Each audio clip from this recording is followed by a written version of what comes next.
வணக்கம். லைவில் வந்து பேசினேன், நெட்வொர்க் சரியில்லாதனால லைவ் சரியாக வரல, கட் ஆயிடுச்சு, சுற்றிக்கிட்டே இருக்குது. அதனால் சரி வீடியோவை போட்டுரும் அப்படின்னு முடிவு பண்ணிட்டேன். புதன் கிரகம் தெரியும் எல்லாருக்கும். அதுக்கு வெண்டிக்காய் மாலை போட்டிருந்தாங்க போல், ஏதோ ஒரு சேலத்தில் இருக்கிற ஒரு கோயிலில்.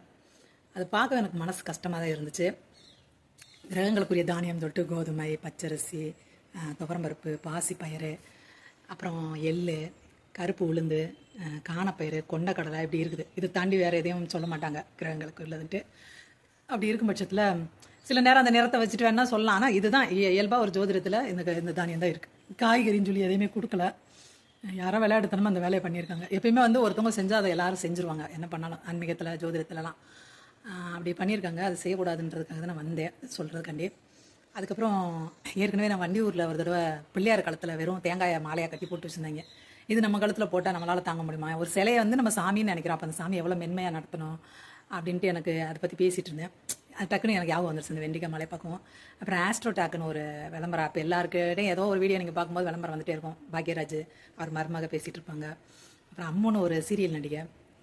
வடக்க வந்து அமிதாப் பச்சன், அப்புறம் ரன்வீர் கபூர், இவங்கெல்லாம் விளம்பரப்படுத்துகிறாங்களா அந்த இதுக்கு. இது சும்மா அரட்டை அடிக்கிற மாதிரியான ஒரு இது தான். நமக்கு நிஜமான பலன் இதனால் நமக்கு கிடைக்க போகிறதுல நம்ம பணம் தான் வீணாக போகும். அதனால் இதெல்லாம் பயன்படுத்த வேண்டாம் அப்படின்னு ஒரு எனக்கு கோரிக்கை வைக்கணும் அப்படின்னு நான் எனக்கு தோணுச்சு. ரொம்ப நாளாக பேச நினச்சேன். ஒரு பொண்ணு வேறு பேசியிருந்துச்சு, அந்த 2 நிமிஷத்துக்கு ஃப்ரீன்னு சொல்லிட்டு அதில் ஒழுங்கான விஷயங்கள் சொல்லலை. அதுக்கப்புறம் பணம் கட்டு, அப்போ தான் மிச்சம் பேசுவேன்னு சொல்லுவோம். இந்த பொண்ணு பணத்தை கட்டுது, நிமிஷத்துக்கு 20 ரூபா அப்படின்ற மாதிரி. அந்த பொண்ணு 200 கட்டி வைக்குது. ஒழுங்காக அந்த டைம் வேறு கேப் எடுக்குது. ஒரு கேள்வி கேட்டால் அதுக்கு ஒழுங்காக பதில் வர மாட்டேது.